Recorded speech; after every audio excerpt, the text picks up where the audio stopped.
What's up, everybody, and welcome back to the Casual Big Ten Podcast. Today is Thursday, May 11th, and I have probably the most jam-packed show I have ever put together in store for you today. Super excited to talk about all this stuff. We're going to talk about a little bit of football stuff, a little bit of basketball stuff, actually a lot of bit of basketball stuff, and some other stuff that's going on. But let's start with what's going on with me. First of all, you might have already noticed, but a huge addition to the office. Right behind me here, we got the zebra chair. It's something that I've been hanging on to for way too long. My wife wanted to get rid of it in a garage sale, and I said nay. This chair is going to be put to use at some point, and today is that point.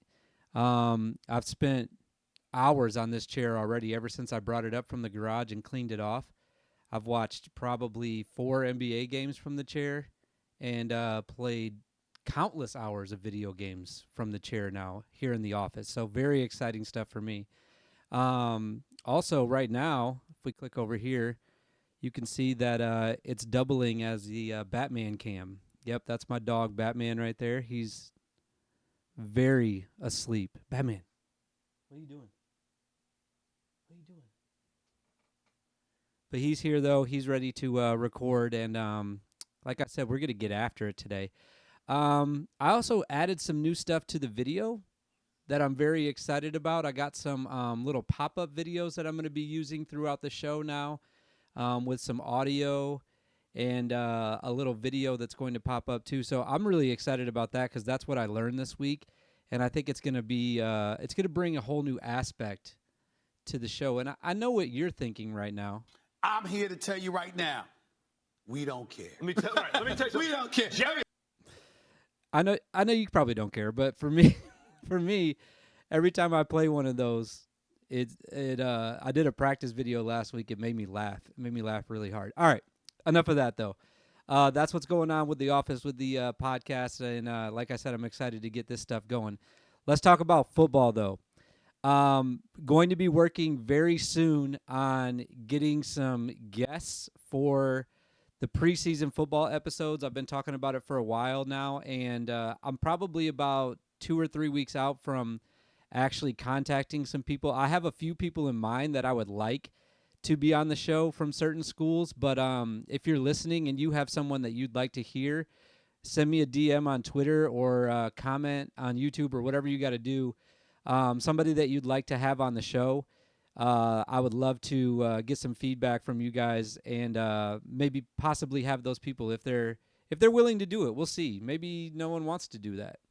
That's a very high possibility as well. Also, a lot going on in football. This is weird. To me, this is kind of weird. Spring games are pretty much over at this point, but there's still transferring going on, which I find very odd. I guess I just don't remember that ever happening in years past. But there's been a few big stories that have come out of college football as far as transfers go. And I think this was probably just last week. Probably the biggest story that came out was regarding Michigan State football. They lost 2 of their best players. And some people might be laughing when I say best players and Peyton Thorne in the same sentence, but Keon Coleman is also leaving Michigan State. Now, at this time,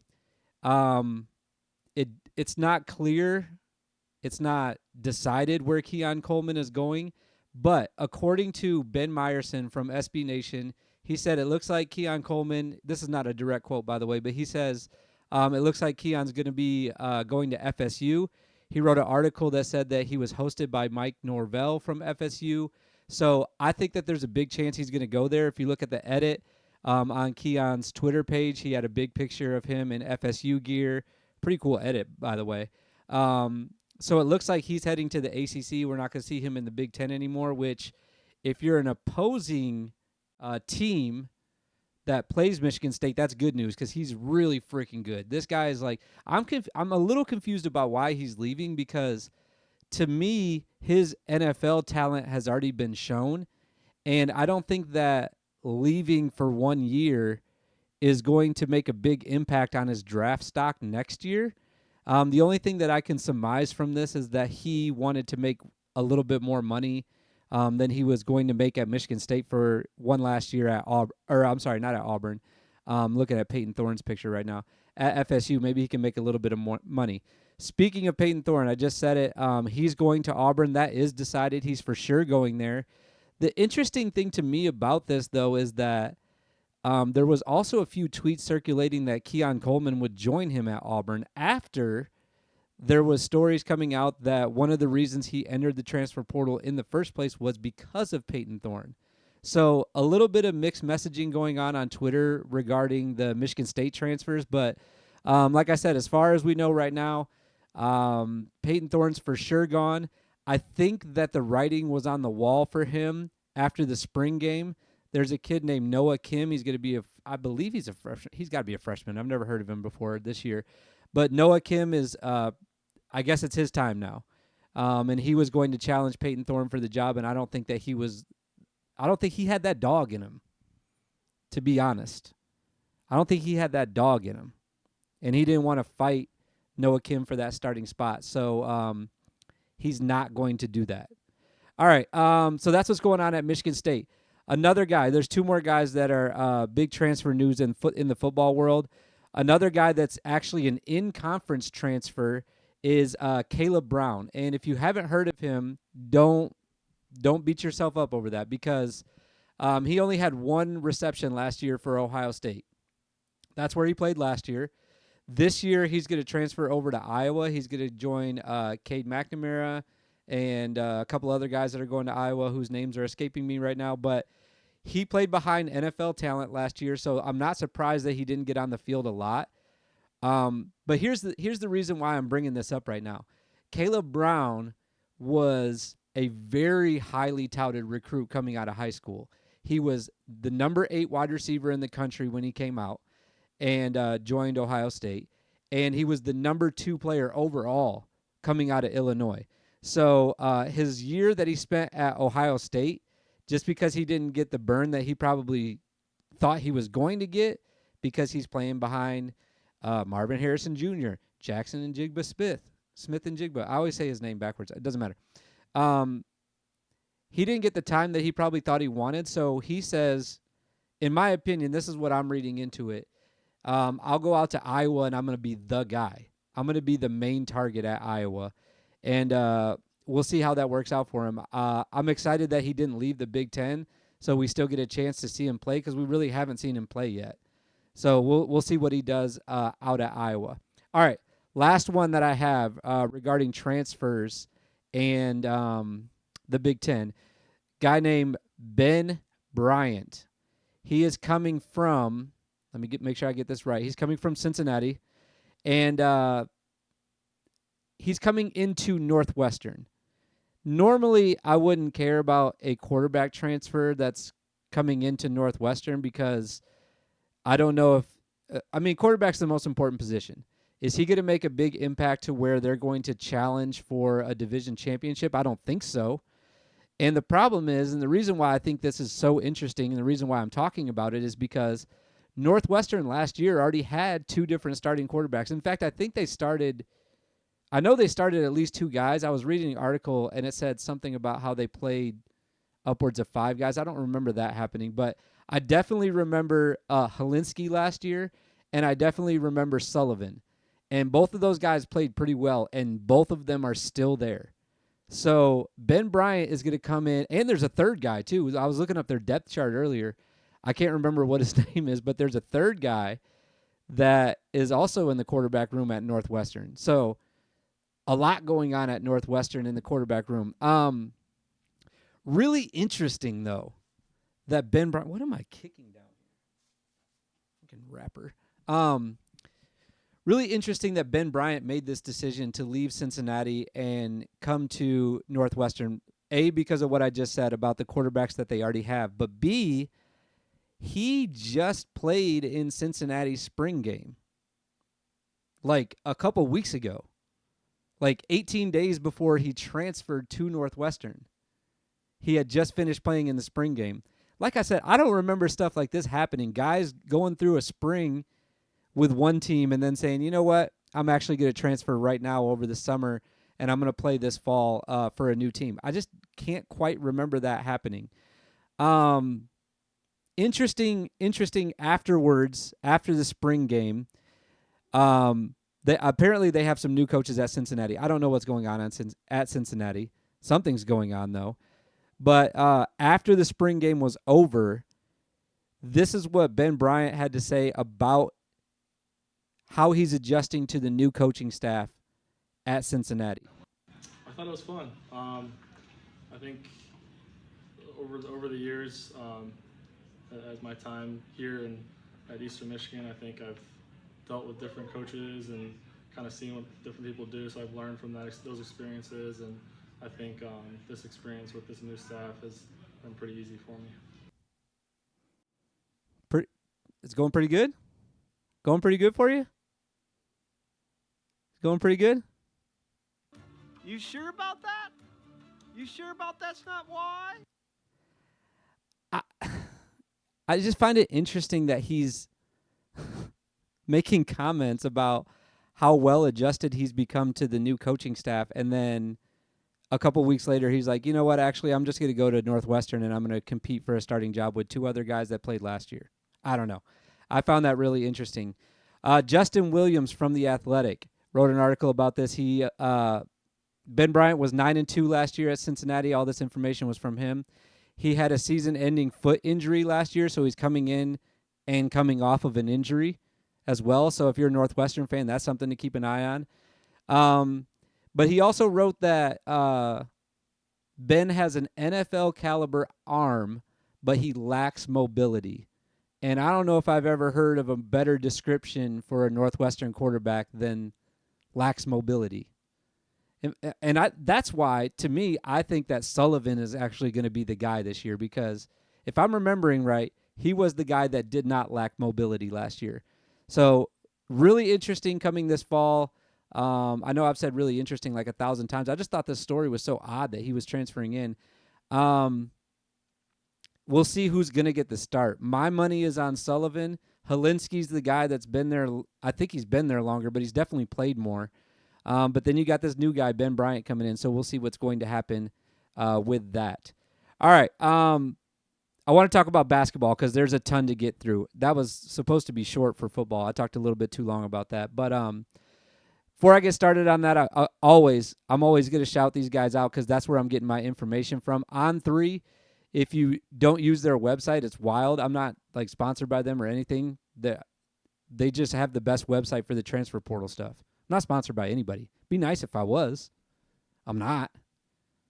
Should be about time that I am, though, right? I don't know. Probably not. I don't think I should be. But On3 is the best website for the transfer portal stuff. I go there all the time. And the reason why I like it the most is because they break it down by date. And all the stuff that happened most recently is on top. So I can go back and see, all right, I recorded on March 24th. Let's see what's happened in basketball since March 24th for each team, and I can go through and break it down. Today what I want to do, though, is I want to go through 5 big moves that I thought have happened, talk a little bit more in depth about those, and then we'll just kind of cover the other guys that are transferring in and out of the Big Ten. I thought I had a pretty good grasp on what was going on. I don't know if I'm not following the right people on Twitter, but I got on my computer this morning and I was like, all right, I know about X, Y, and Z already happened, and pretty much nothing else has happened, so I don't think there's going to be a lot going on. And boy, was I wrong. There's a lot going on still in the transfer portal since the last time that I recorded. And like I said, I'm excited to jump right into that. The first one that I wanted to talk about was, and I hope I don't butcher these guys' names, but the first 2 guys are actually going to Penn State that I wanted to talk about. This young man that you're seeing on the screen right now, if you're watching on YouTube, is named Qudus Wahab. I'm definitely not saying that right. That's okay, though. He's coming from Georgetown last year. Qudus is, it can't be Qudus. Qudus. It's got to be that. Man, I'm going to get these names down someday. But Qudus is 6'11", so he's almost 7-footer. That's huge for Penn State. That's huge for Coach Rhodes, who, by the way, is basically rebuilding his entire roster. This is like a coaching. I guess we got to get used to this when coaching changes happen, but the entire roster basically got blown up at Penn State, and he had to get basically a brand new everybody, starting lineup and bench guys. But this guy that he's got coming in, Qudus Wahab, he's 6'11". He's a big dude. Big dude. I was watching some of his highlights. Last year he had he averaged 8 points and 6 rebounds a game. He might get you a block or two per game, but it's a guy that you want that can anchor the middle of your team. That's what Coach Rhodes needs right now. You can build around a guy that's – it's hard to, if you're going to start a team over and you're going to say we're 6'7", 6'8" in the middle. That's tough. When you bring in a big-ass dude like Qudus, who's 6'11", and you got a freaking anchor right there in the middle that can play defense and is going to score you a couple buckets a game, maybe block some shots, that's a good starting point. And I think that's why that's number 5 on my list for top moves in the Big Ten this week, or the last couple weeks, I guess, since the last time I recorded. He played at Georgetown for 2 years. Then he went to Maryland. This is crazy, by the way. Went to Maryland for 1 year, then went back to Georgetown. He's played college basketball for 4 years. So Penn State, you're only going to get him for a year. The only reason he was allowed to come this year is because, A, I think he can play one more year because of the COVID year, or maybe he redshirted. I didn't look that up. Man, this dog, y'all can't hear that dog, can you? I got this loud-ass dog right now. He's going crazy. He's going crazy. You got to be able to hear that. Batman. What is he doing? What's he doing? He's probably just mad that I'm up here. Anyways, I forgot what I was saying. Oh, the only reason he was able to come this year is because Patrick Ewing got fired from Georgetown. They hired Ed Cooley. Great hire for them. I read all about that. Really happy for Georgetown. Someone's at my house. That's what's going on. I usually would stop recording, but I'm not going to do that. Jameson!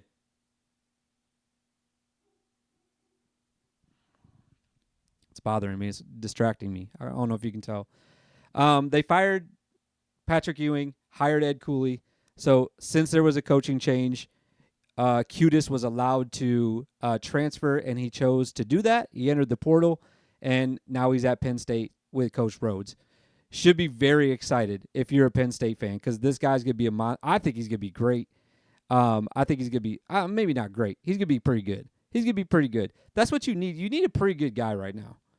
You can't be expecting Coach Rhodes to come in and just like, we're going to the Final Four next year. You can't expect that. You got to say, all right, let's put down some building blocks right here and see if we can make some things happen. Speaking of building blocks, can't build better than this next guy that I'm talking about right here. Oh, my gosh, I got to stop for a second. All right. Sorry about that. I was prepping for this pod for about an hour and a half and didn't hear a word. But then, start recording, the dogs start barking. That's okay, though. We're back. I was saying, speaking of building blocks for Penn State, though, I don't really have a lot to say about this guy. I'm just really excited about his name. My number 4 move this week, biggest move in the Big Ten, is a guy named Puff Johnson coming from UNC. He only averaged 4 and 3 last year for them, but hey, he's got a cool ass name, man. I get so excited when there's guys that are either already playing or about to play in the Big Ten that have cool names. And I think Puff Johnson, I mean, come on, man. Puff Johnson, Puffy, man. I'm excited about Puffy. That's the only reason I put him on the list was because of his name. I don't have any other. I really don't have any other information about him like at this time. I wasn't really familiar with your game, and there's nothing else I can really say about him other than it's Puff Johnson. Puff, pass. Oh my God! Every time he has an assist, puff, pass, puff, pass. I love it. I love Puff Johnson already. All right. The other guy that number 3 on my list right now. In conference transfer, I always get excited about Jordan Geronimo. I loved this guy last year at Indiana. there's a lot to love about him. He's really athletic. He's probably I would say that first of all, he's extremely underrated. He's very good defensively. If you pull up a highlight tape of Jordan Geronimo, you're going to see more defensive plays than you will see offensive plays. But that doesn't mean that he can't score, though. He's playing above the rim a lot. He can catch lobs. He can defend above the rim. He's just a super athletic guy. I think he's also very charismatic, and I think that I think Indiana's losing a really big piece of their puzzle for next year, especially because of the other guys that they have going probably in the first round of the NBA draft this year. So Jordan Geronimo, honestly one of my favorite ballers in the Big Ten right now. So I'm super excited. I put him at number 3 because I'm just really excited that he's not leaving the Big Ten, and we're going to get to watch him play at Maryland next year. So very excited for Jordan. Huge pickup for Maryland, I think. I think that last year he didn't start because of the talent that Indiana had. It's kind of like what I was talking about with Caleb earlier from Ohio State. He just had too many guys in front of him. So Jordan, I think, will have a chance to start next year at Maryland. Who else is still? Hakeem Hart's still there, right? And who else is still there? I'm not going to look it up right now. Doesn't matter. But I'm really excited for Jordan, and I'm excited to watch him play again at Maryland next year. Super athletic guy. I've said that 1,000 times, but I think you guys are going to be surprised that he's going to be like a name that you probably didn't know that well last year, and then you're going to be turning on some Maryland games next year, and you're going to say, where did this Jordan Geronimo guy come from? If you're listening to me, you know now. He came from Indiana, and he was good last year, and he's going to be really good next year, I think. All right, number 2 on the list. I have Jordan Davis. This is big for Wisconsin, and the reason why I put it number 2 is because, once again, every time I see something that's so odd, I think that, it's worth talking about. I don't think it's odd that Jordan Davis decided to go to Illinois State. I don't think that that's odd at all. That's fine for him. It's a smaller school.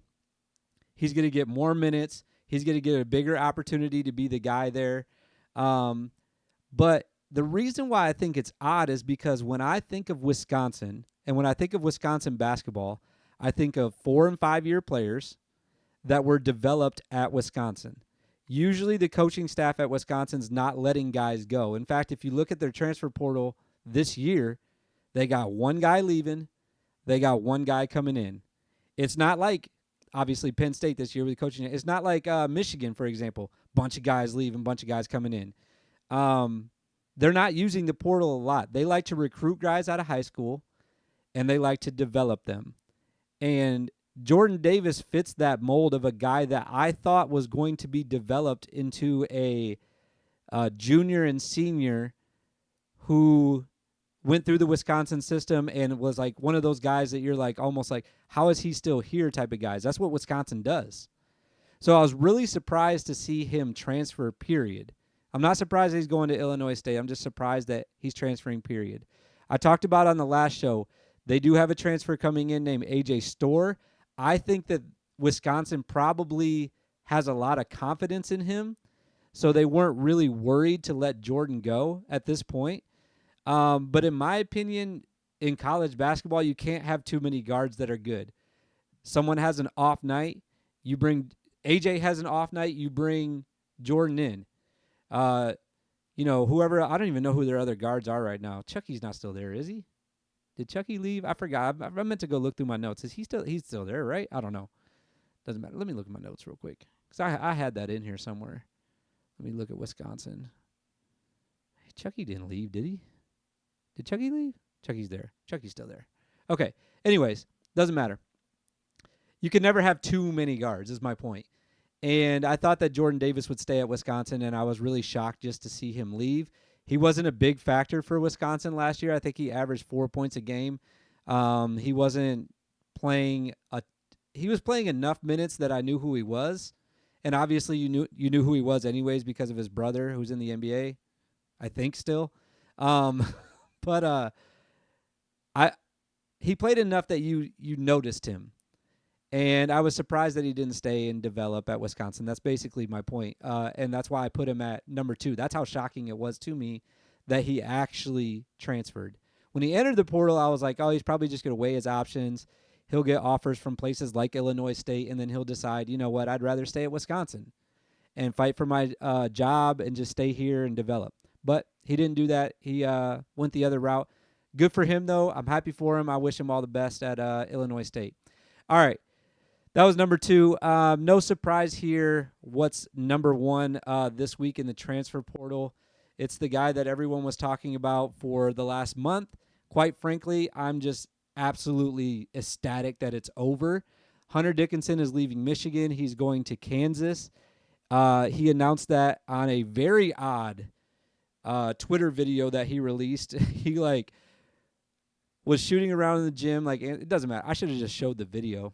The weird parts of the video, though, was he walked in the room and Bill Self's there, and Bill Self was not that excited. I felt like he was like, "Oh, okay, crap. Now you're coming here for real now." Lots of talk about why Hunter's leaving, and so many tweets within the last couple of days about NIL stuff. I didn't want to speculate, so I just decided to pull the clip from his, I guess it's technically his podcast, the Round Ball podcast. Hunter was talking about one of the reasons why he left Michigan to go to Kansas. And here's what he had to say, which I thought I just clicked on it, but I People didn't. hating on me would leave their job right now for a $10,000 increase. Yeah, 10,000. 100%. That's just 10,000. And you're getting way more than that. I got at Michigan. I got less than 600,000 or less than 6 figures. My bad. Less than 6 figures. I got less than 600,000. I think he actually meant to say that. I think he made he probably made 300,000 or 400,000 last year, and he was like, I made less than 600,000 last year. I made less than 600,000. Here's my reaction to that. First of all, you made less than $100,000 last year, and you went to the NIT and got beat by Vanderbilt. I feel like you're overpaid for last year. I think you owe the University of Michigan some money back.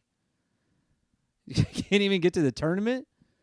Dude, if I'm paying somebody, I'm just going to say a weird number that, just in case it's true, $85,000, and you're the best player on the team, your ass better, for 85 grand, we better be in the tournament, dude. Please.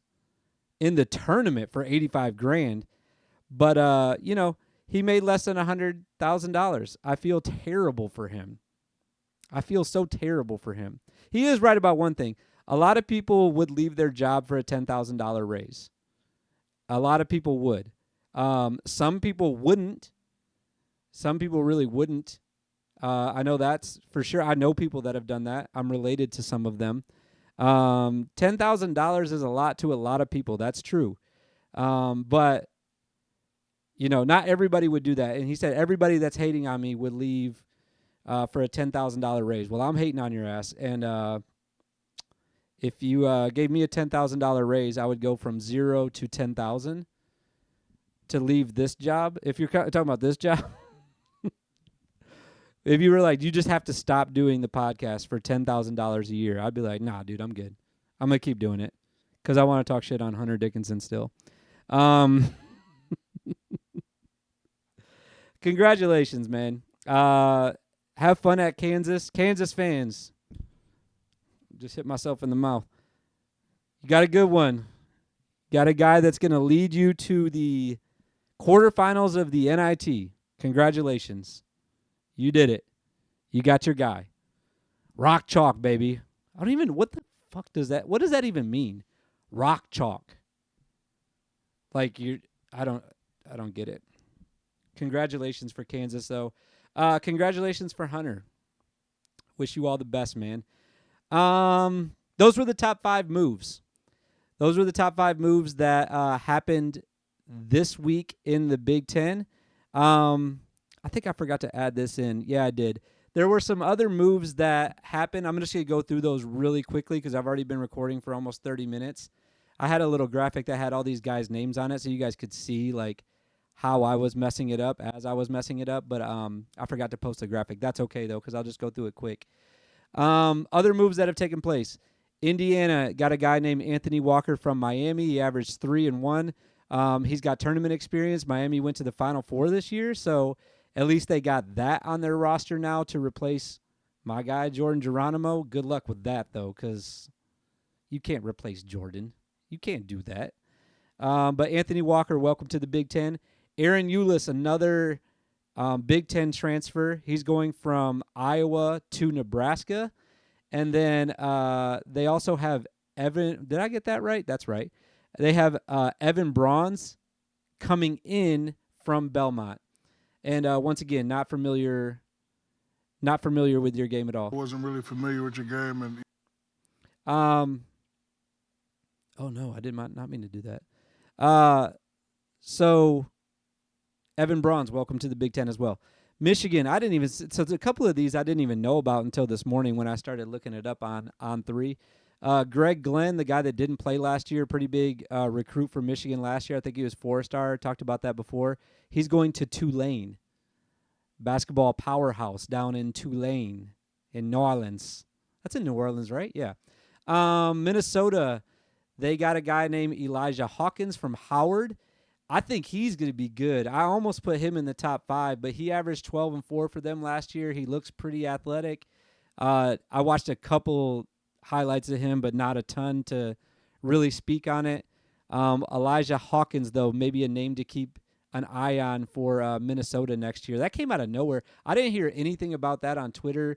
It wasn't like he was favoring to go to Minnesota when I was looking at the website the last couple of weeks. Instantly just came out of nowhere, Elijah Hawkins from Howard. For Nebraska, I just said Aaron Eulis is coming from Iowa. Wilhelm Breedenbach. I bring him up because he's the guy with the cool rec specs. You guys remember him last year for Nebraska? Big dude. He is leaving, I think. He entered the transfer portal, hasn't decided where he's going yet, but he's in the portal. They have a guy named Josiah Aulick from New Mexico coming in, and then Quaren McPherson, who I talked about last podcast when we were doing transfer portal stuff, is leaving Nebraska, and he's going to Northern Illinois University. I meant to look this up, too. I feel like Northern Illinois is getting some guys all of a sudden. I feel like they're getting some guys out of nowhere. I don't understand that. So Northern Illinois, congratulations to you guys. You got one of our Big Ten guys. Good luck to Quaren leaving Nebraska. Sorry, my phone is blowing up, so I'm keep getting distracted. Let's get focused here for the last part of the pod, though. Northwestern's Robbie Beeren is going to Virginia Tech. Talked about him a little bit last time. Ohio State got a guy from Penn State. Penn State, has so much shit going on, man. I can't even keep track of it anymore. But Evan Mahaffey from Penn State is coming to Ohio State. And then Tanner Holden from Ohio State is entering the transfer portal. So expect him to be leaving in the next, I don't know, whenever this is supposed to end. Is this apparently it's never closed. If you ask football, you can transfer whenever you want, I guess. I don't know. Penn State, though, I was saying they need their own whole episode, I swear, because so much crap going on with them. I just said that Evan Mahaffey going to Ohio State from Penn State. Leo O'Boyle from Lafayette is incoming from Lafayette. Kiba Najee is leaving Penn State. I don't remember him from last year, but he's leaving and he's joining Coach Shrewsbury at Notre Dame. And then I was talking about name guys earlier. This guy's going to be all-time name list. Let me see if I can get this right. Ray Quandris Mitchell. Ray Quandris is his first name. Mitchell is joining the Nittany Lions from the Kangaroos of Missouri, Kansas City. So look out for that name. Raquandis coming in next year for Penn State. And then obviously the other two guys that I already mentioned from Penn State, in the top 5. As I'm scrolling back up to figure out what their names were again, Wahab and Puff Johnson. Puffy Puff, Puff Puff Pass. And then the last guy was Dean Reber from Rutgers is going to Charlotte. For some reason, I feel like Dean made an impact on me last year because I saw that name and I was like, I know that name for another reason other than Rutgers basketball, and I couldn't figure out what it was at all. So I have no idea. But Dean Reber's leaving Rutgers and going to Charlotte. That's the pod, man. That's everything. Pretty much everything that's happened so far in the transfer portal, football. Really exciting stuff, man. Like basketball, I think is finally starting. Like water's starting to settle with basketball. Football is like right around the corner. Like I said, I'm getting really excited about these off-season potential interviews that I may or may not be doing. I'd like to be doing them. So like I said, if you have anybody you'd like to be on the pod, let me know, and I would be happy to reach out to those people and get them on. As always, follow on Twitter. Mother's Day coming up this weekend, so don't forget about that. If you already forgot about that, that's on Sunday. Happy Mother's Day to my mom, especially. Love you, Mom. She's definitely not watching, by the way, or listening. I don't even know if she knows I'm doing this. I do love my mom, and I talk to my mom quite often, but I'm not sure. I told her about the office. I told her I was building the office. I don't think she really knew or cared why. She's just like, that's cool, honey. Cool office. I should FaceTime her right now. You guys think she'd pick up if I FaceTime Sharon? Let's see what she's doing. Oh, that's not what I wanted. I almost called her.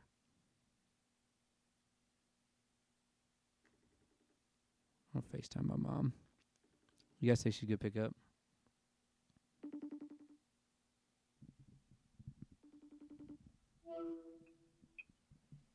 Hello. Hey, what's up? Hey, nothing much. I'm recording my podcast right now, and I was talking about Mother's Day coming up this weekend, so I just wanted to call and say Happy Mother's Day early before I forget. Oh, thanks. And I'm putting the phone like this right now so you can't see me so that your audio goes into the microphone.